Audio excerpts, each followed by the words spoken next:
I'm Allan Kellehear. I'm the 50th anniversary professor in end-of-life care for the University of Bradford, and I'm academic director of the DHEZ Health and Wellbeing Centre.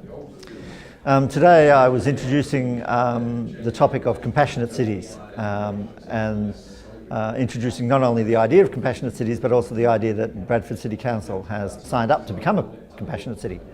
What that basically means is that the City of Bradford has decided to look at the whole problem of ageing and death and dying and long-term caregiving and grief and bereavement in a systematic public health way. So there's quite a lot of services around this, but a lot of our services are in heavy demand. Quite a lot of people's experiences of ageing and of living with serious illness and bereavement actually extends beyond the health services. So, some 95% of people's experience of these things is outside episodes of professional care. So they don't really see doctors and nurses 100% of the time. And you see them only in a small amount of time. So then the question becomes, what can the city do? What can communities do in that 95% that shows care and empathy and support?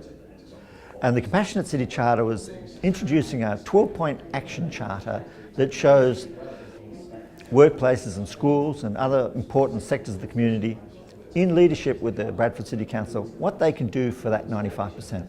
Make a difference to the health and well-being of people living with serious illness, ageing and grief and loss. And so the talk was about that, and it was partly to raise awareness of this new exciting experimental program in Bradford City Council as a town and gown initiative between the University of Bradford and the City Council, the local authority. And so is that some of the technology companies might be aware of what we're doing and may be able to make a contribution to value add, if you like, on the technology-enabled health and social care program in this basically community health initiative that we're running later this year.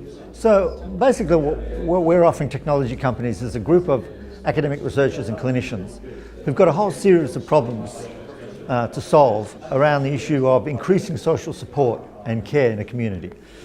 So we have a number of problems which we'd like the technology companies to come and discuss with us and to observe and to think through some solutions. So that's the first thing. That's very easy.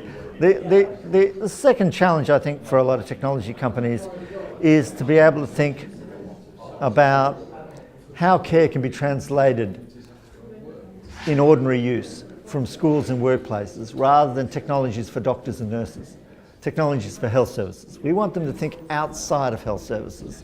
The health services is not what this particular Compassionate Cities approach is about. It's about community building.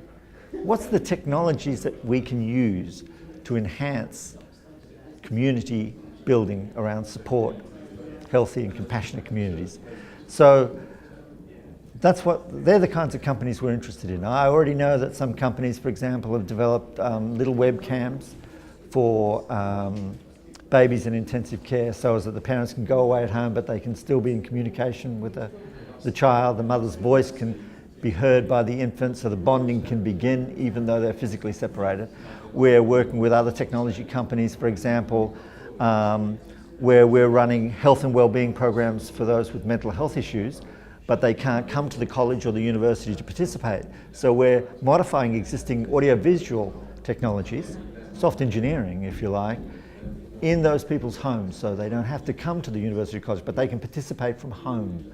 So it's again about how they can enhance educational and social opportunities with technology, not direct service provision. And so that's the real challenge of this particular program. The Health and Wellbeing Centre will be coming down to the digital exchange. Some of our researchers will be doing that.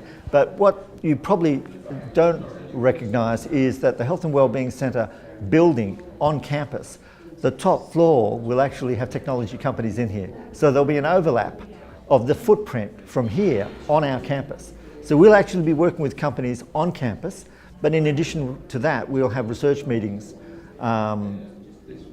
down here at the Digital Exchange in Little Germany as well. So there'll be quite a bit of integration, a lot of exchange, and don't forget co-location. So it was always planned that there would be co-location in both sites. As Director of the Health and Wellbeing Centre, I'm here not only to meet the technology companies that are participating in today's events, but also to contribute. So apart from that didactic kind of talk I gave this morning, I'm here also to discuss and to let people know what other things that we're involved in. We do a number of research projects, not just the Compassionate Cities program. That's one of the largest, but we've got other programs we're involved in as well, like the Recovery College and getting people to participate at home and all of those kinds of programs. So I'm here to informally discuss what we do with the people who are participating in the festival, and hoping to hear a lot more about what people who are coming here would like to do in partnership with either the Health and Wellbeing Centre or DHEZ Limited.